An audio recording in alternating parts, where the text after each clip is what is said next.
Shinjuku is one of my favorite places to visit in Tokyo. As well as having the biggest foreign bookstore in Japan, it's overflowing with interesting places to spend time with friends, enjoy a few games, and some of the best heavy metal bars in the city. But take a walk away from the lights and the noise, and you might find that the colossal neon structures that conjure the image of Neo-Tokyo from classic cyberpunk movies like Akira fall away. You might find yourself weaving through tightly packed old houses in a much quieter part of the city. It's almost impossible to escape the noise in Tokyo, but it will fall away as you wander these old winding streets in an area that was once its own ward of the city called Yotsuya. Spend enough time searching, and you might find yourself face to face with a Shinto shrine. Not an uncommon thing here in Japan, and always a delight when you find an especially beautiful one while on a walking adventure around a city. Still, if something about this particular place seems a little off, maybe the air feels just a little too cold, or you feel like maybe it's gotten just a little too quiet and you'd rather be somewhere else, well, there might be a good reason for getting bad vibes at the shrine of Oiwa and Tamiyaremon. One of the most famous kabuki plays, inspired by an old Japanese folk legend, which, like most folk tales, is rumored to be based on true events. Yotsuya Kaiden tells the story of a woman disfigured and ultimately murdered by her husband. A victim of jealousy and treachery, Oiwa's spirit couldn't rest, and returned to torment and drive her husband to madness. A popular topic of ukiyo-e, and adapted into over 30 different movies, as well as being the inspiration for countless other Japanese horror media, the disfigured visage of Oiwa is one of Japan's most famous ghost stories. She is the quintessential Onryu, or vengeful ghost. The woman in the white kimono.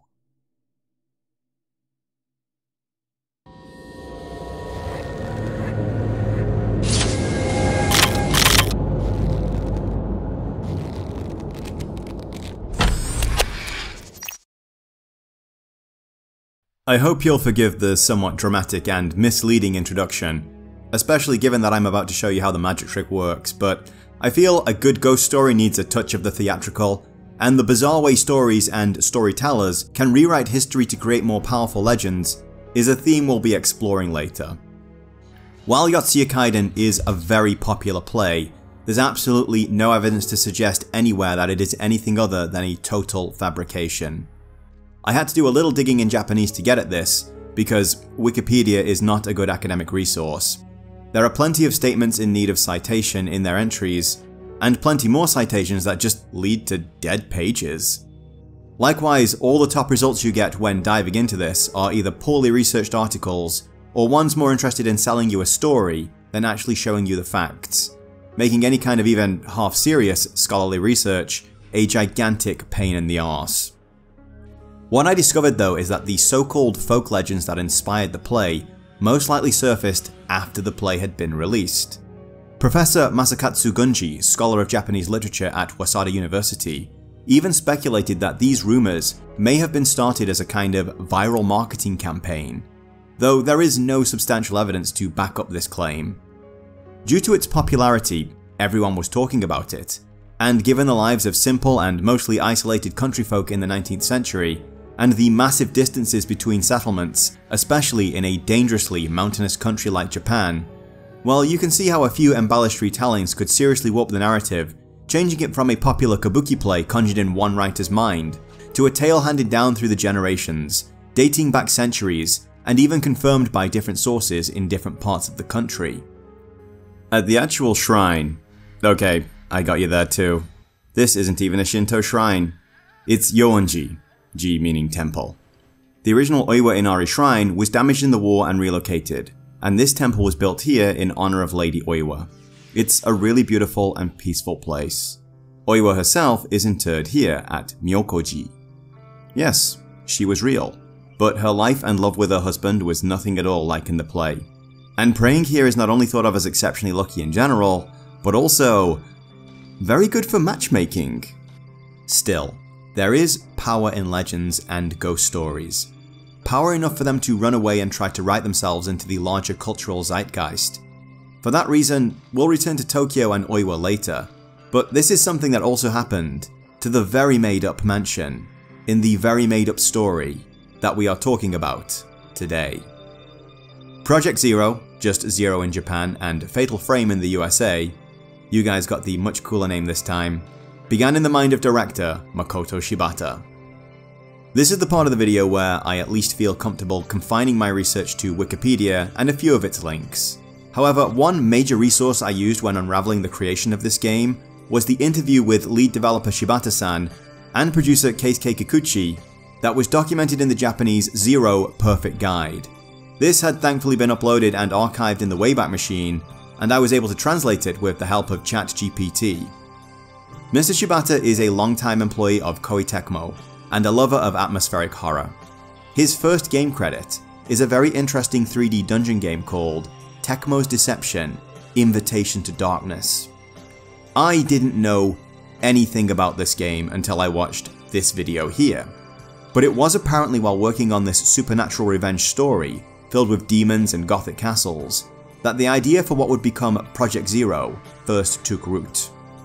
They had initially thought about using an old-style Japanese house for one of these games, but for various reasons, including technological limitations at the time, they opted not to go down that road and shelved the setting for a future project.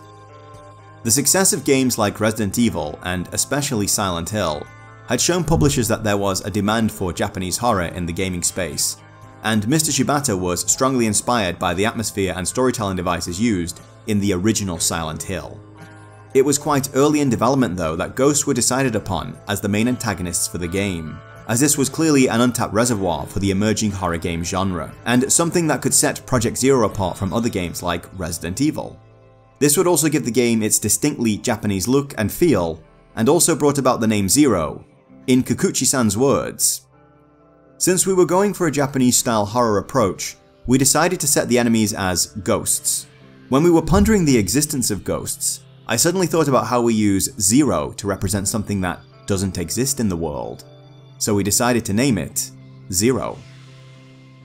Lead designer Makoto Shibata seems to be somewhat personally in touch with the supernatural, as in numerous interviews made over the years for all entries in the series, he cites his own dreams and experiences with the supernatural as another major inspiration for the events in the games. If I have to be completely honest though, most of what I've read sounds a lot like lucid dreaming and sleep paralysis. I don't wish to be entirely dismissive of his experiences of course, but thanks to previous jobs leaving me with an erratic sleep pattern, I have personal experience with sleep paralysis myself, and it sounds an awful lot like what he describes. For those who don't know, you are basically dreaming that you are awake and unable to move, and that someone is in the room or even on the bed with you, usually with malevolent intent. I can personally attest to just how real these experiences seem. Likewise, I can tell you that I vividly remember having experiences with apparitions of my own when I was younger. Sounds scary, right? Except, I'm a 42-year-old man, recalling events from when my age was almost in the single digits. I've always had an overactive imagination, and I was terrified of the dark back then because kids in school used to tell me ghost stories. It's funny how the ghosts we see always look exactly like the ones in the stories, isn't it? So while among all the possibilities that could be, one of them is I am remembering a traumatic encounter with an actual ghost, it's much more likely that I'm just remembering dreams and that I was just scaring myself. Whatever the truth of Mr. Shibata's experiences though, they've inspired some truly haunting things in this original entry, and the many others that came after it. He also drew inspiration from numerous Japanese horror movies and war movies to help create the sense of claustrophobic dread that he wanted to project onto the player, as well as story beats from the Yokai Hunter manga. Development on the game went into full swing when Tecmo got their hands on the PlayStation 2 technology, and the finished product released only a few months after Silent Hill 2. So while Tecmo were a little late to a party that had started on the PlayStation 1, it could certainly be argued that this series represents the third pillar in the gaming equivalent of Nihon Sandai Onryu, or the Trinity of Great Japanese Ghost Stories. Maybe Nihon Sandai Horror Gemu? Yes, that is how they say horror games. But however you want to label it, and I fully understand I could just be enamored with a new experience here, but this also might be my favourite of the three.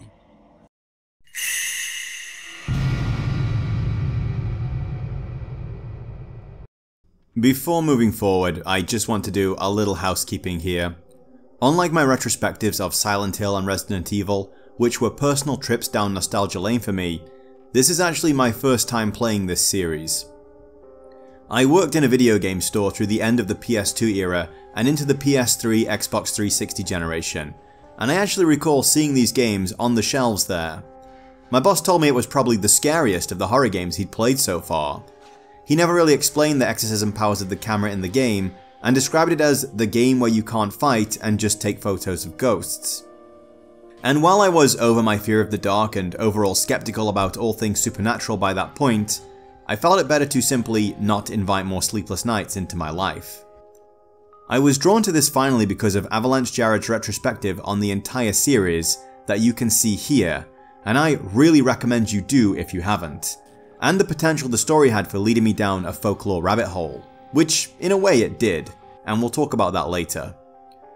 All the capture you see here was made using PC SX2 and a copy of the UK version of projectzero that I ripped to my PC.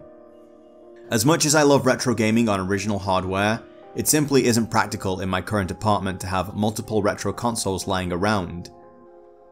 The emulation is basically perfect though, and rest assured the moment these classics wind up on GOG or Steam, no of course not the Epic Store, no one shops there, I'll be picking them up. Finally, if you do enjoy the video, please give it a thumbs up and drop me a comment telling me about your experiences with the game. And if you really like what you see here and you want to see more, smash that subscribe button and turn on notifications. And YouTube memberships are now a thing on this channel, and yeah, it finally happened. I have a Patreon. So if you'd like to help me out there with real money, well, I'd very much appreciate it.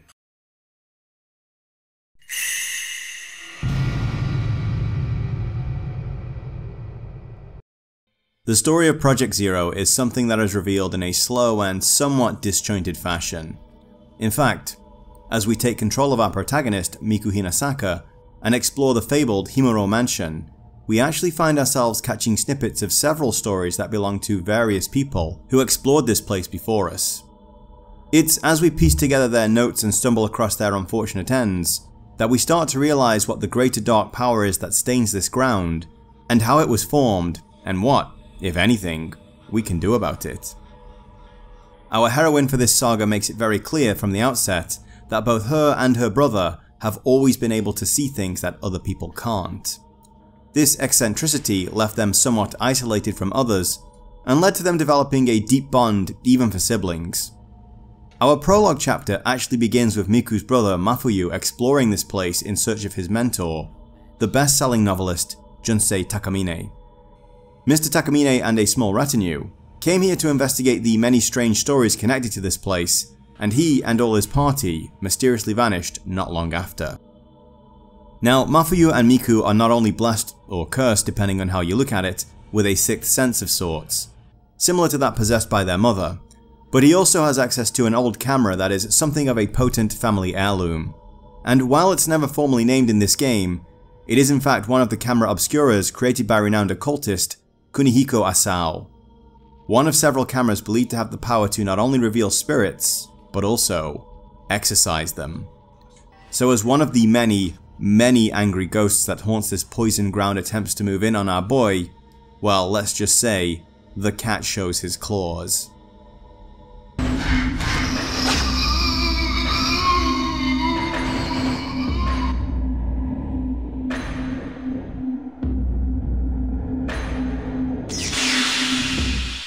Unfortunately for Mafuyu, the source of the darkness in Himuro Mansion is far more potent than a single angry ghost, and even the camera's power isn't going to help him against what comes next.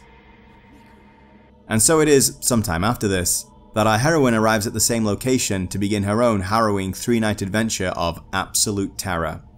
And along the way, she's going to discover that, a long time ago, some truly horrifying things were happening here. projectzero is a lonely adventure for sure. While isolation was a big part of Resident Evil and Silent Hill, there were always a couple more characters to bump into and share a few poorly acted dialogue lines with. So while there are a few appropriately delivered voice lines in the game, most of the story is revealed through what we find in our environment, and indeed, the environment itself. In the early stages of the game, as Miko is exploring the mansion, she actually stumbles into the leavings of the previous expedition led by Takamine-san. This not only involves notes and old school cassette tapes, as this game is set in the 1980s, a little more on that later, but also the echoes and indeed the spirits of the members of the party themselves, all of whom were unable to leave once they had entered and became infected by something called the rope curse. This is something our girl Miko is going to get all too familiar with, as she too soon finds herself waking up to find rope burn-like marks on her wrists and ankles. And God only knows what will happen if that last one wraps around her neck, but it did not go well for the others.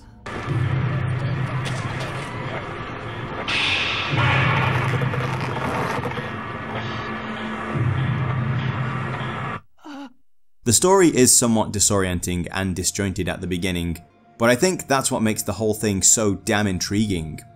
You're finding these oddly shaped jigsaw pieces and you're sort of seeing how they go together, building your idea of the events that followed from that, and then readjusting things when new information arrives. Chief amongst this though, we discover a story of how this valley was protected from something by 5 sacred shrines containing 5 sacred mirrors that all shattered during an earthquake in the past. There's also a mention of a calamity that led to 1,347 souls being trapped within the mansion.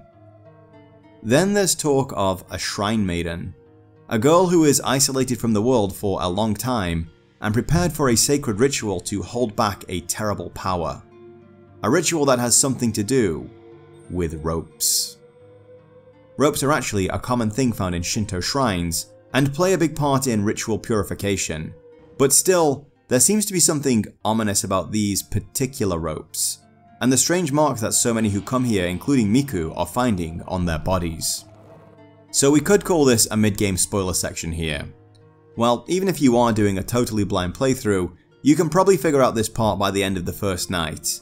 But I wouldn't want to deprive anyone of a chance at a blind run, so by all means skip ahead to the next section if that's what you want to do.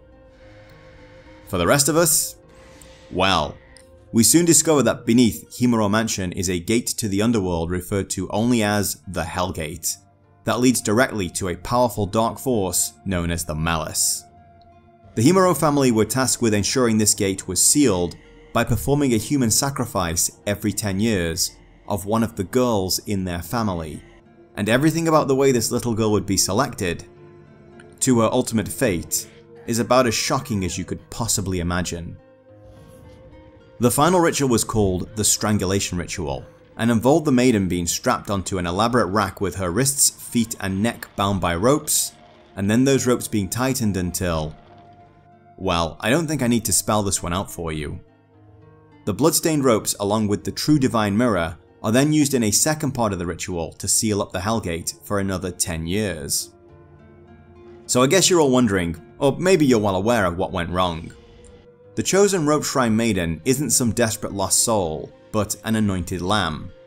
She's well aware of what she has to endure, and is seemingly complicit in this action, having been taught, or perhaps a better phrase would be brainwashed, that her sacrifice will spare the whole world from a great calamity at the hands of the Malice. To this end, she must prepare herself by forsaking all mortal attachments and giving herself completely to her duty, a job that the most recent maiden, Kiryu Himuro, would have had no problem with, right up to the moment that love walked in through the door. While the Rope Shrine Maiden is kept more or less completely isolated in the Himuro mansion for 10 years, it's not like the mansion didn't have visitors. So a young man did make visits and spend a little time with the curious and incredibly sheltered Kirie. Through their conversations he gave her just a little hint of the world that exists beyond the walls she knew so well, and the seemingly endless potential that life and all its beauty has to offer. Fearing where this could lead, the Himuro household took very severe steps to ensure that these conversations ended. And when Kirie put 2 and 2 together, she not only felt the greater burden of understanding what she was being denied in order to be part of the ritual, but the pain of lost love and the guilt that came with it. Since the final Rope Shrine Maiden wasn't pure at the ritual, things truly backfired, and the horrific malice that everyone feared was unleashed upon the Himuro mansion, combined with the agony that Kirie herself felt, it transformed her into an incredibly powerful Onryu, who made damn sure no one who ever set foot in her house again would ever leave.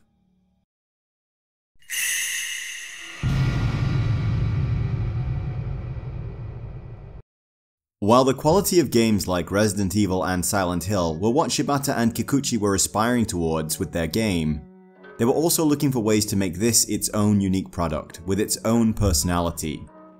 They also wanted something that felt distinctly Japanese, that would feel very familiar to the home team, and add a layer of mystery and intrigue to the overseas players. I've been living in Japan for 9 years now at the time of writing, and while you absolutely can get a little burnt out on temples and shrines if you do too many at once, they never really stop being charming or fascinating. In the development section, we already addressed how the idea of a Japanese house was decided on. But there were a lot of different ideas to play with here, and a lot of different ways they could use those ideas. Ideas are a dime a dozen in a space full of creative artists and coders, and one of the hardest things to deal with on a big budget project is knowing exactly what to cut rather than what to keep. Just because something seems amazing on paper, or even in an isolated test level, it might not be the right fit for this project when placed alongside everything else. It should be noted that several very graphical scenes were cut or toned down significantly before the release. This makes sense. This isn't a game about blood and body horror, and any good horror writer will tell you that we scare ourselves far better than anyone else will. To me, the acid test for horror isn't about if the jump scares land or I can feel my heart pounding while I'm there in the moment. It's at 3 AM when I wake up because I need to go to the bathroom, and I'm genuinely terrified to open the door for fear of what I might see beyond it. And if there's a mirror anywhere between me and my intended destination, well, you can just forget about it. And yes, at least where I'm concerned, this game absolutely nailed it. This was achieved with both the game's isolated setting, the era in which it was set, the ghost design, the color palettes, the play of light and shadow, and quite possibly the most important thing for horror, the sound design. Easily the most striking use of color in the game is during the opening when we're playing as Mafuyu. This use of black and white, and the slightly old VHS grainy quality they bring here, means that the world is revealed in value rather than color. And the contrasts of light and shadow are very harsh indeed. The palette is also used for all the flashback scenes, and the moments when we are face to face with the game's most dangerous antagonist, the woman in the white kimono. Even though the intro is quite short, I found I'd gotten quite used to the grayscale palette, and the moment we switched back to color was almost shocking. The arrival of Miku introduces warm red tones into the scene, and that's very important, because Shibata wasn't shy about using color as symbolism. The game's key colors are black, white, and red. Black and white are fairly obvious, as they are the play of light and shadow that actually give rise to form. The shadows of Himuro Mansion represent the dark and ominous mystery of the place, while Miku's white torchlight represents the faint hope piercing the darkness. Red can be found in Miku's and indeed most of the heroine's clothes in this game. Red in Shibata's mind represents life. The ghosts are basically drained of color, reduced to literal shades, while Miku walks around wearing saturated colors in her outfit. It's quite the nice contrast. While the game was originally going to be set in the modern era, the 1980s was chosen to further isolate the characters in the story. To quote the interview again, "The game is set in the 1980s. What was the reason behind choosing that time period? Originally, it was set in the present day, but then we thought while a modern setting could work, a time before cell phones might be even better. So we set it in the 1980s. Ha ha ha. We wanted to create a sense of isolation where there's no way to communicate with the outside world." This also accounts for the retro audio tapes that we find scattered around the mansion that serve as one of the major storytelling mechanisms in the game. And while I don't carry any particularly strong nostalgia for these, they do put a smile on my face for sure. I think the old Japanese house is what really captured the imaginations of the Western audience though. I'm not sure if Kikuchi-san and Shibata-san knew how people in the West would react to this setting. They seemed focused on making a space that was recognizable to Japanese people first and foremost, but it layered a sense of mystery and wonder onto an audience that knows very little about Japan and Shinto, and what they do know probably doesn't come from the most reliable sources. More on that later. Even as someone who's wandered countless temples, shrines, and castles here though, this place is loaded with charm and mystery. This is further enhanced by the way the mansion changes over the course of the game. This creates a vibe similar to Silent Hill, where the house feels like another character in the game, slowly shifting and pulling you further and further into its past, dragging you even closer to the point of no return, so it can keep you forever. It's chock full of interesting old Japanese things, from stretched out kimonos on hangers to these absolutely terrifying Hina dolls. These are displayed in households annually during the Hina Matsuri on March 3rd. They even have their own superstition connected to them, saying that keeping them in storage and not displaying them will lead to a daughter having a late marriage and the dolls growing teeth. And yes, these things are undeniably creepy to begin with. These masks used in a mid-game puzzle are also used in traditional Japanese no theatre. This is the more highbrow version of kabuki that was reserved for the wealthier nobles, and is considered somewhat heavy and challenging to sit through even by literary scholars today. So I guess they didn't get the memo that if your story isn't entertaining, no one will care about the plight of your characters and the underlying themes therein. It's all these little authentic touches that really sell the setting and help to suck us into this dark and dangerous world. So when the ghosts start appearing, things start to feel tense. While there are many Japanese ghost stories that could be drawn upon for the game, and no doubt certain entities were taken from folklore, the team took time to consider how each ghost in the game might have died, and worked to try and portray that. While not every ghost is meant to be terrifying in and of itself, none of them are particularly nice to look at, occupying that awful space where you know this thing was a human once, but something about it is very wrong indeed. Zombies like those found in RE can certainly do the same thing, but with them at least you know that once they've got you, you're dead. It might not be a pretty death, and your corpse will no doubt join their ranks after, but for your consciousness, or whatever you consider to be your soul, it should be lights out and on to whatever comes next. But a ghost, well, if one of those gets you, you might very well wind up stuck in the same situation as them, and there's nothing to say that it'll ever end from that point onwards. Their ethereal bodies also get to be far more distorted than zombies, and their movements, well, we'll hold off on that part until the gameplay critique.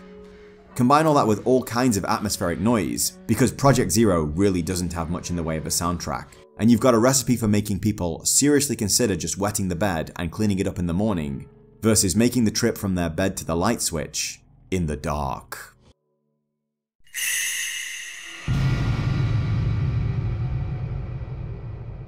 So, in case you hadn't noticed from all the footage you've been watching throughout this video, projectzero is a classic survival horror game in almost every sense of the word, right down to the fixed camera angles that conceal things in the environment from you. Since this was a PS2 game though, we're at the Code Veronica stage where the environments are full 3D and look absolutely gorgeous thanks to their art direction, and the static cameras are much more of a stylistic choice to both adhere to genre conventions from the time and to play with how these camera angles conceal items and even enemies from the player. The game offers a control scheme for classic tank controls where up is always forward regardless of your position relative to the camera, or a more dynamic system where your direction buttons are affected by the position of the camera looking at you. I played around with both for a while before settling on the classic tank controls option. This is because of a neat little feature that lets you just hold the run button rather than pushing the D-pad forward to get you moving. Having acceleration on one hand while the other just aids in turning is a massive improvement to classic tank controls, and I'm going to sorely miss it the next time I go back to play classic RE. Still, my recent return to Grim Fandango had also sharpened up my tank controls game, and it all just felt a lot more comfortable. But tank controls alone do not a survival horror game make.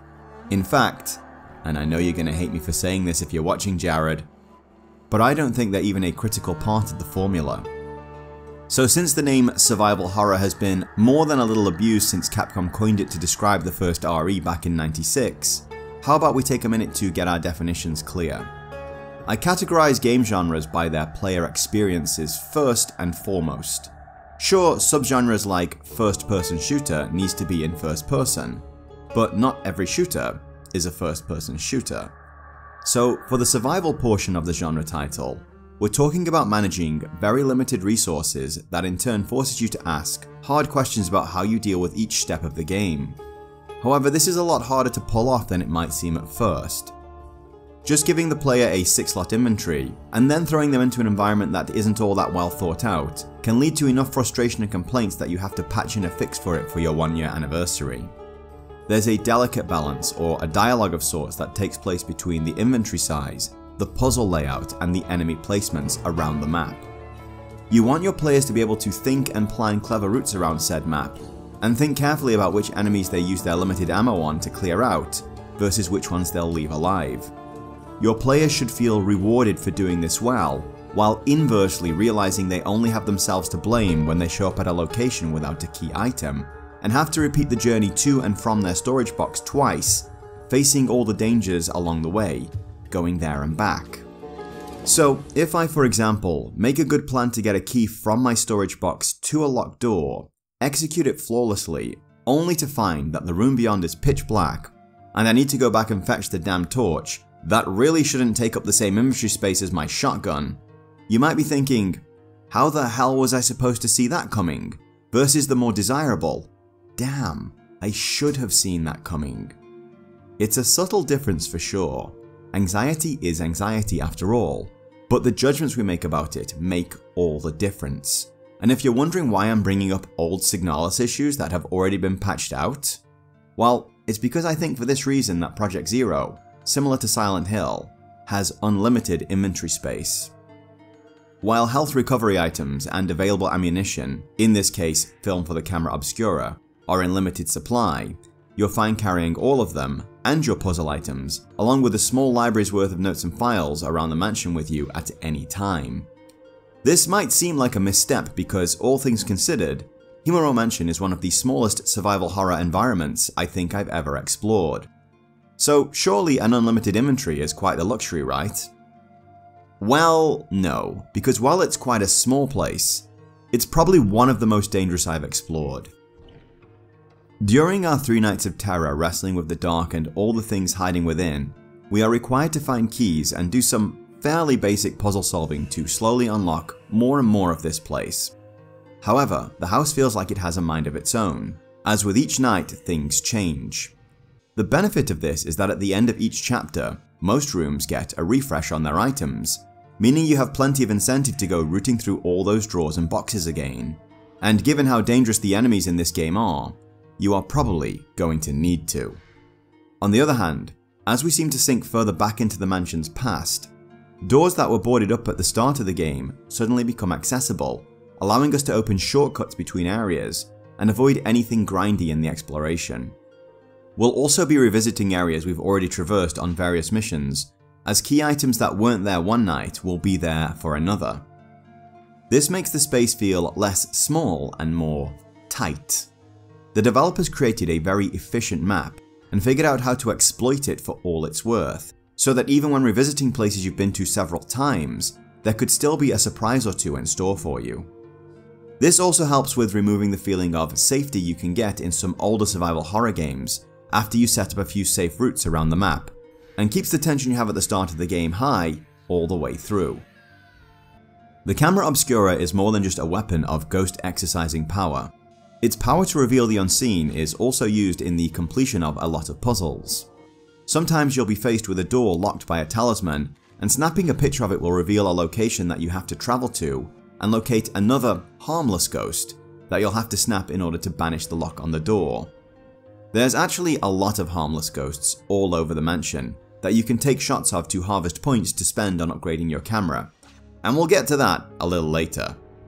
But you can see we already have a hell of a lot of running back and forth all around this place, without having to make more trips to our safe room to dig things out of the storage box that we can use on puzzles somewhere else. Given how delicate the line between challenge and frustration can be, and how badly they screw this part up in the combat, I'd call this choice for the inventory a win. So I guess we need to talk about the other big side of the gameplay, the absolutely harrowing terrors of projectzero's ghosts, and the unique way that we fend them off.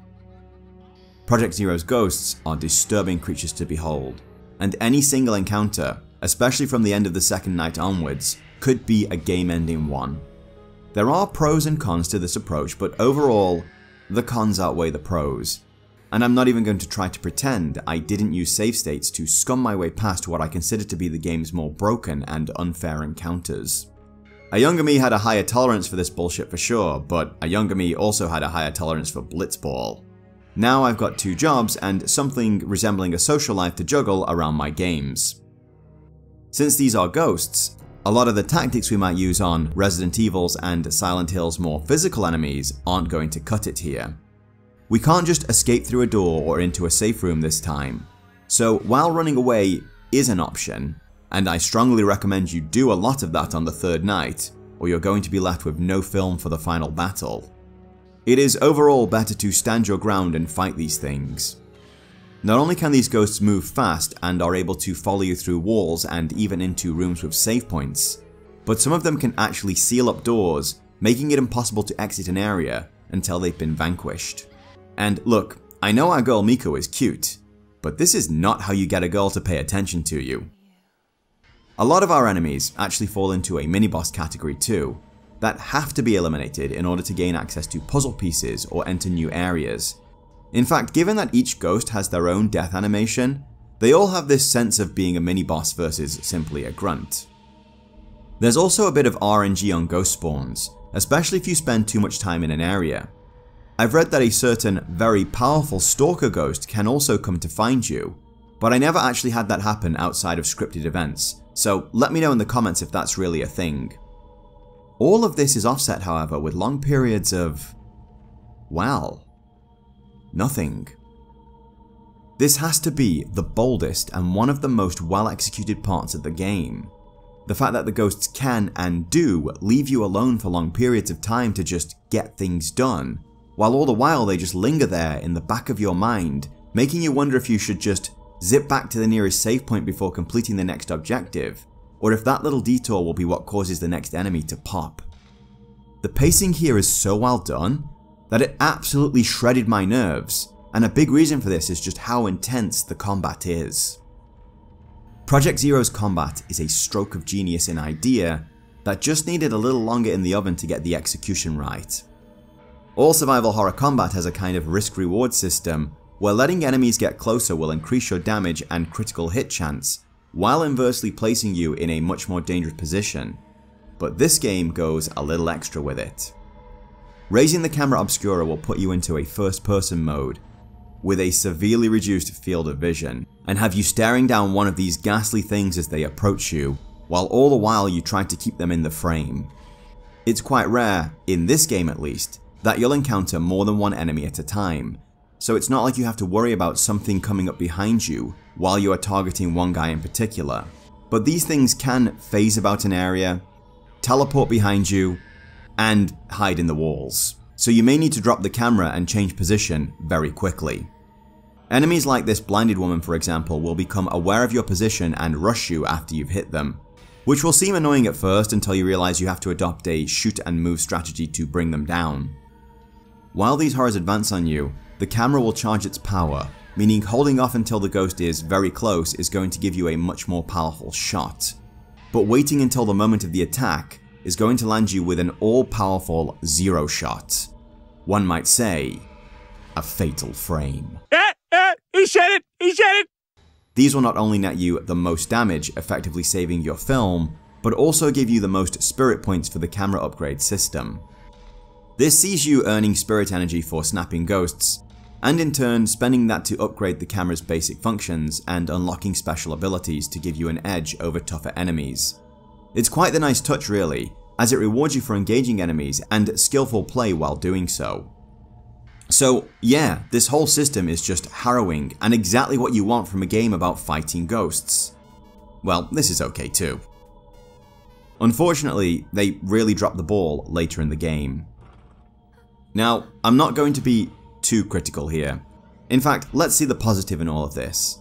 For any complaining I'm about to do, consider that I kept coming back because I was so hooked on this mystery and this game that I had to know what the hell was happening, and no amount of poor design choices were going to stop me. So with that in mind, let's talk about escalation and how not to do it. Maintaining a sense of challenge all the way through a game is a challenge in and of itself. Oftentimes you're actually being tricked into thinking things are more difficult than they actually are. For example, when the hunters show up in RE1, you might feel like shit has got very real when you compare the threat level of these things to slow-moving zombies. However, your weaving skills are already well trained at this point, and the cult python that can basically one-shot them soon becomes available. Of course, the hunters are objectively stronger and more dangerous than the zombies, but they're presented in a fair and even way that makes them more of a well-played trick than a massive spike in the game's difficulty. So how do you escalate ghosts? Well, the answer to that is apparently give them attacks so powerful they can rip over 50% of your health bar from you. Have them move around far too fast for you to reasonably keep up with and charge a powerful shot. Force us to fight them on narrow ledges where they can hide in the walls until they're right on top of us. Give them ranged attacks that home in on us and we can't do anything about. Give them forms of immunity that they don't shed until they're so close you can't actually hit them when they attack. And that's without the fact that the targeting on the camera obscura really needs tightening up. I fired numerous special attacks that very clearly hit enemies and was rewarded with a big fuck you for my efforts. So yeah, the late game combat isn't all that fun. I'd say it takes a massive dip from about this boss who was hanging out in this tree onwards. I am really glad I was playing on an emulator and had the chance to skirt around what I consider to be some unfair bullshit. I did wind up trapped in a room with one of these big fucking strafing priests and another powerful mini-boss at the same time, and had no choice but to deal with them both, and I was not at all enjoying my time. It also reduces the urge to explore and just see how things have changed from night to night, as at any point a game-ending ghost could pop and fling me all the way back to my last save point. I'm glad there's been a week or so and an entire playthrough of projectzero 2 since my finishing of the game and me writing this part of the script, because I suspect I'd have been far more negative than I am right now, and the last thing I want to do is discourage people from playing this. Just know that the game is going to test your patience, but it is worth it in the end. The last boss isn't all that tough despite her ability to one-shot you, and overall this is a great system. It just isn't showing the best it can be in this game, which given how old this is, it's kind of understandable.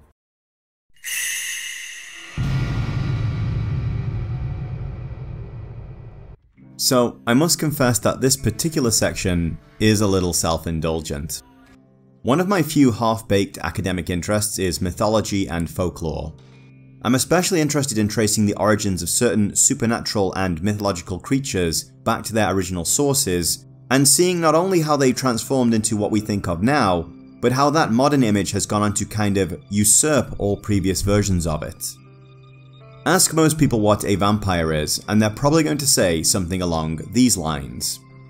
And while they may acknowledge that this image of the modern romantic vampire has probably been distorted somewhat from its original form, they'll likely have the idea that our current idea of vampires is something that's been around for many hundreds of years and evolved organically over time, and not something conjured in the mind of one, maybe two people at best in the 19th century. Prior to these books, most people thought of parasitic walking corpses as something closer to this, and no one imagined for a second that being one would be cool or sexy in any way. I don't blame people for that, of course. Not everyone finds this as interesting as me, and I think stories and legends have a power and a lore that goes far beyond if they're simply true or not. But you can see how a story or an idea was able to strike just the right chords in people and run away and become something far greater than what it was first envisioned. Zombie mythology is equally interesting, and there's no denying the impact Resident Evil had on creating the modern pandemic zombie. However, one of the most contemporary examples of this has to be the Slender Man. He's doubly fascinating because he was created in the internet age, and we can easily track his transformation and evolution from the winner of a Photoshop contest to a multimedia sensation that people have become so hung up on that they've even tried to rewrite the mythology of the character and imply the photo was real and the story is a generations old folktale. Very similar to what happened with the ghost of Oiwa-san and the kabuki play Yotsuya Kaiden. So I wanted to dedicate a few minutes to examining the creation of a new Japanese legend of sorts. One brought about by 5 little words that were added to the American version of Zero, Fatal Frame. Now, just a fair warning before going in, there is going to be some cringe here, but it's certainly interesting to find another supposed ancient folktale that's been created in the information age, albeit at an earlier stage in the time of MySpace and strong bad emails. So just to lay out a mission statement here first, Himuro Mansion does not and never has existed. It isn't even based on any one real place, supposedly haunted or otherwise. I don't care what poorly researched or disingenuous articles on the internet say about this, or what weirdos on Japanophile forums claim. There is no mansion, no strangling ritual, and, well, actually there is a kind of Hellgate in Japan, but it's not what you think it is. The 2 major religions in Japan are Shinto and Buddhism, and as far as I can tell, neither of these has ever practiced human sacrifice. Certainly not Buddhism. There aren't even any gods to sacrifice to there. If you look up Shinto human sacrifice, you'll find a reference to Hitobashira, or the human pillar. This was the act of enshrining, read burying alive, a person at the foundation of a new construction site to calm the kami in the land before digging it up to lay foundations. However, if you do any serious digging into this, you'll soon realize that it probably never happened. I mean, who knows exactly what happened in one isolated community or another in a time before Japan's unification and better public records, but it seems much more like a story that people told about other settlements they'd never been to than something that actually happened. When questioned about rituals in the interview in the Zero Perfect Guide, Shibata-san said, "The game also includes themes like rituals. Was there any particular interest in this area? Personally, I've never liked such things. We didn't specifically collect materials for that, but most of the inspiration came from manga." So basically, he made it all up. So beyond simply saying it was based on a true story on the box, how exactly did this video game story run away with people's imaginations and retcon itself into being an ancient Japanese folktale? Well, one explanation lies in the somewhat authentic Japanese setting that Shibata and his team created. I've visited plenty of temples and shrines and old historical sites here, and I can tell you that a lot of what you see in the game is exactly what you'd see there.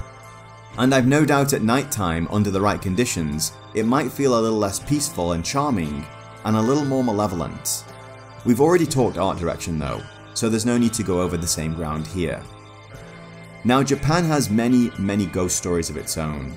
There's plenty of larger well-known legends and famous haunted locations you can visit on a tour, though the shrine and resting place of Oiwa-san is one of these, so I'll let you consider how credible these legends actually are. Many of these stories have been a source of inspiration for movies and manga themselves, and we know for a fact that Shibata and his team pulled ideas from this kind of media. One example is the story of Bancho Sarayashiki. This is another Onryu legend and no play regarding a girl named Okiku unjustly punished over a missing plate and cast into a well at Himeji Castle, which is the real inspiration for Ashina Castle in Sekiro. If you know anything about Japanese horror, then you absolutely know who the girl in the well is and how she comes to get you. And projectzero has its own ghost in the well for that matter. Since we're on the topic of Onryu, it goes without saying that the iconic image of Oiwa-san in her white kimono from Yotsuya Kaiden played some part in Kiria Himuro's design.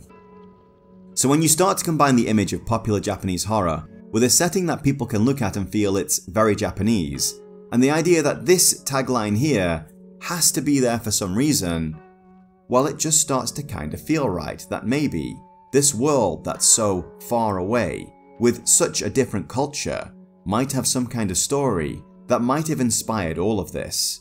After all, quartering isn't the worst thing humans have ever done to each other.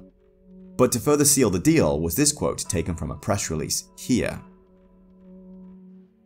"In an area outside Tokyo, there lies a mansion in which it is said 7 people were murdered in a grisly manner. On the same property there lie 3 detached residences that surround the mansion, all of which are rumoured to have ties to the mansion's troubled past. It is said there is an underground network of tunnels that lay beneath the premises, but nobody knows who made these tunnels or what purpose they served. Many inexplicable phenomena have been reported occurring on this property. Bloody handprints have been found splattered all over the walls.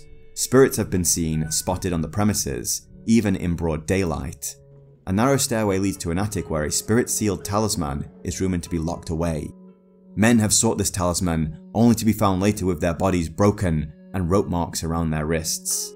There's a crumbling old statue of a woman in a kimono, but its head is missing. If you take a photo of a certain window, a young girl can be seen in the developed picture. These incidents have provoked fear in the people of Tokyo, and many believe that those who live near this area will become cursed. The deaths of those 7 people are unexplained to this day. Which, you know, come on, who the fuck believes this?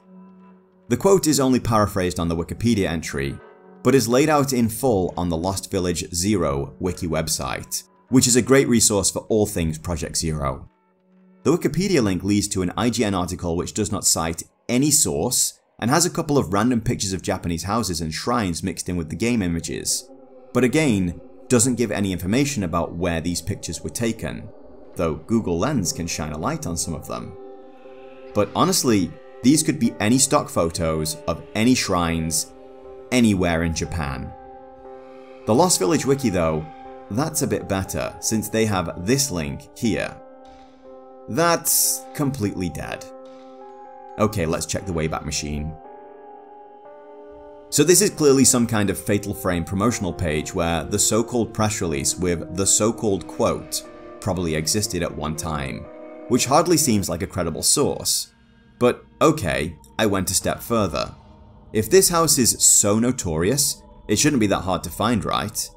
And yet, it doesn't appear on any websites about Japanese ghost stories that can be found by searching in English or Japanese. It's only ever found in reference to Himuro Mansion and Fatal Frame. Almost like these two stories emerged about the same time.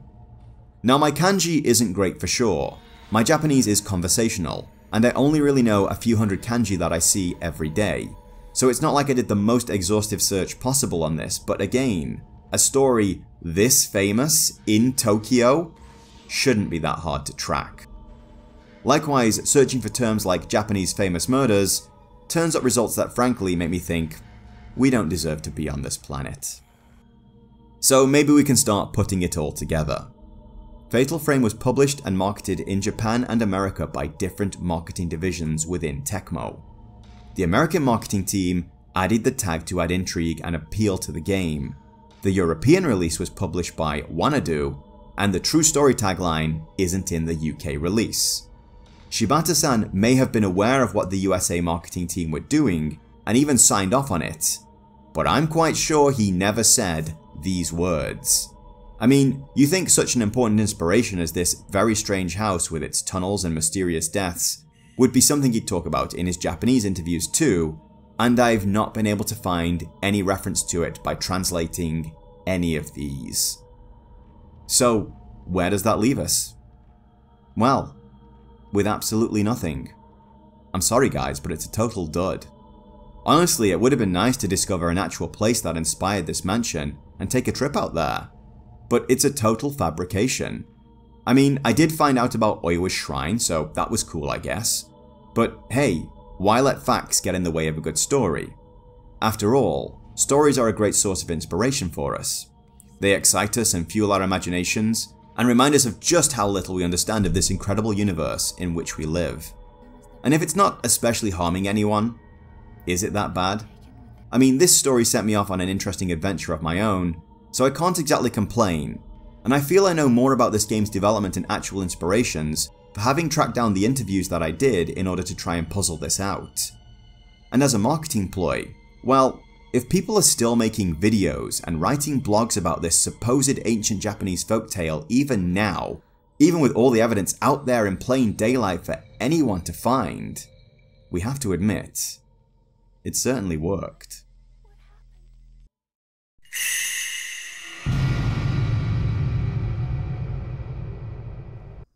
So, as you no doubt already can guess, our 3 Nights of Terror climax beneath the Himuro mansion at the very Hellgate itself.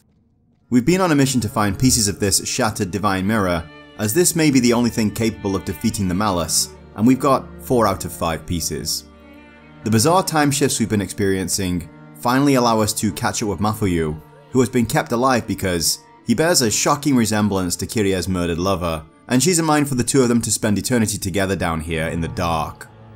We have our climactic battle with Kirie that ends with the camera obscura being shattered and the source of its power revealed. That's right, the final piece of the divine mirror was at the heart of the camera, and is the reason it was such a potent weapon against ghosts. Now, if you've been paying attention to the story through all the documents, you'll know this is more than just a happy coincidence, but I'll let you investigate that part for yourself. Reforming the mirror and inserting it into its place, blast the malice back into the Hellgate, freeing Kirie from its power, and we all live happily ever after, right? Well, no. The Hellgate may be closed, but it needs sealing up, and the only one who can do that is a rope shrine maiden. It seems Kirie harbours a great burden of guilt for not fulfilling her sacred duty, and she is finally able to confront that and condemn herself to hold back the darkness eternally, and give Mafuyu and Miku their chance to escape. Mafuyu, however, chooses to stay. He chooses to stand with Kirie in the dark and be the light of hope that she needs there. Hope to carry on for all time. Miku-chan escapes without her brother, and we see she is not the only one who has finally been allowed to leave Himuro Mansion.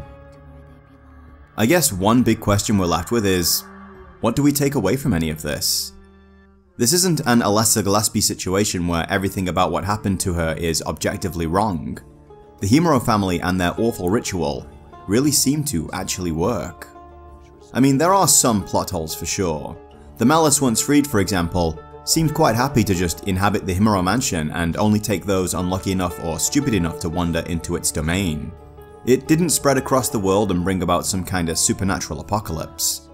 Also, previously, the ritual had needed to be renewed every 10 years, meaning the rope shrine maidens were either too exhausted and used up to hold back the malice at that point, or their period of indentured servitude was finished and they finally got their just rewards. This might be the function of the moon shrine though. Since the bodies of the previous maidens are enshrined there, it could imply they become Shinto kami after their servitude is over, though why they don't use their divinity to stop this themselves is anyone's guess. Kirie, however, will have to hold closed the door to Yomi indefinitely. But that aside, how do we reconcile this? How do we say that this is without a doubt the best solution to this problem? That no other options are available, save for the suffering of an innocent both during one of the most painful forms of execution imaginable, and the burden her soul must bear from that point on. Kirie makes a great sacrifice for the world, and that's admirable. It speaks somewhat to the Japanese collectivist ideology that places the needs of the group above the needs of the individual, but also kind of plays on the more dangerous aspects of that ideology, and how it's regularly used to bully people into working abusive hours, move away from their family and friends, and become isolated and more or less married to their jobs.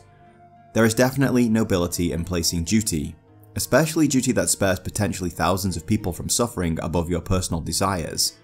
But there's just something very wrong about a world that creates such a situation in the first place. I've browsed around Reddit on this one too, and it seems to be a theme in the games that you just need to let the shrine maidens do their thing, and men interfering especially are a big problem. And in Kirie's case at least, I'm going to say you're absolutely wrong. Well, you're wrong where her lover is concerned, but not with how he was dealt with. This is because to begin with, she and all the maidens who came before her are placed in an unfair double bind. They have this sacred duty thrust upon to them for the sake of winning a game of hide and seek without knowing what the stakes were in the first place. Then they are kept isolated from that point on and told that they will endure this ritual and take on this horrific burden, and that they must willingly give up all worldly attachments in order to do so. Are you seeing the issue here? You must freely give up all your attachments and choose this dark yet noble path of your own free will, because if you don't, something truly awful will happen. But that's impossible. You can't willingly give something up or sacrifice something if you don't have the choice to keep it. And certainly not under the threat of something terrible for not giving it up. So in that regard, Kirie's love is showing up and offering her another choice. Some might say, the path of temptation. Though this is far more innocent than that. It's only through knowing and understanding that there is a second option that she can truly make a sacrifice. Still, none of this sits well with me. I understand that this is horror, and in horror, we rarely, if ever, get the happy ending we hope for. Signalis broke my heart many times over. Silent Hill 2 left me dumbstruck from the moment I put the tape in the VHS player to the moment the final credits were over, and even after that. Likewise, I get that Miku is our heroine, and her story, the search for her brother, is resolved in a satisfactory way. She escapes, rights the wrongs in the house, and all the souls trapped there by the malice are free to go onto their final rest. And while I admire and respect Kirie's sense of duty and genuine self-sacrifice, and indeed Mafuyu's, I have some serious questions to ask of whatever powers in this world orchestrated this terrible fate for anyone. Questions I'd like to ask with the business end of a super shotgun pointed directly at them. Meat hook sharpened, loaded, cocked, and with the safety off.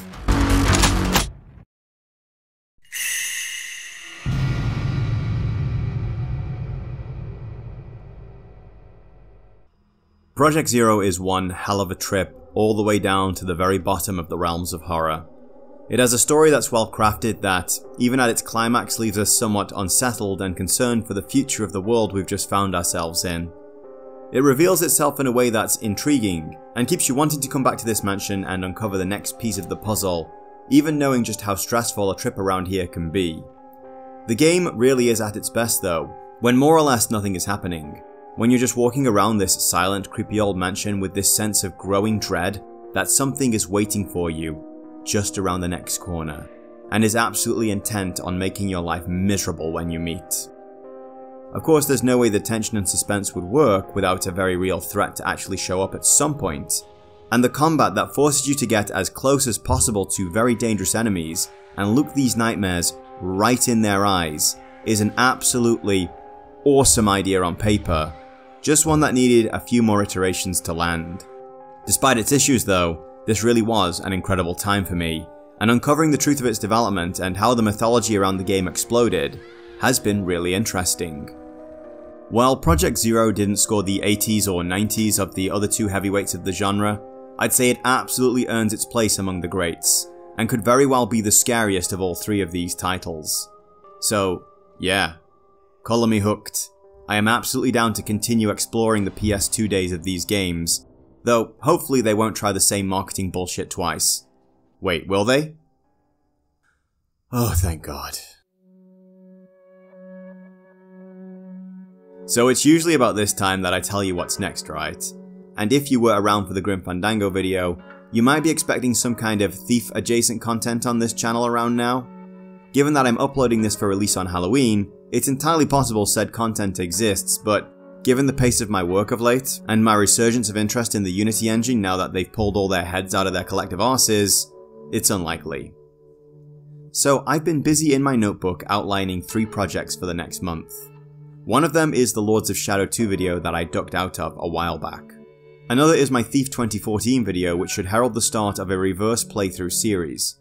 But there's another couple of contenders. No doubt you can guess I wasn't happy polishing off only one projectzero. And given that the second is the fan favourite, and the one that got an interesting Wii remake to boot, it could be a great video. And then, well, 2 certain other classic PS1 and PS2 games with the initials FF may have also wound up on my PC somehow. So it's pretty obvious that I have undiagnosed ADHD at this point. At some point soon, one of these ideas is going to rise above all the others, and I'll let you know what it is just as soon as I do. So for now, let's leave it at that. Thanks to everyone who made it all the way to the end of the video. I hope you all have a good Halloween, however you choose to spend it. And hopefully, I'll see you and everyone else in the next one.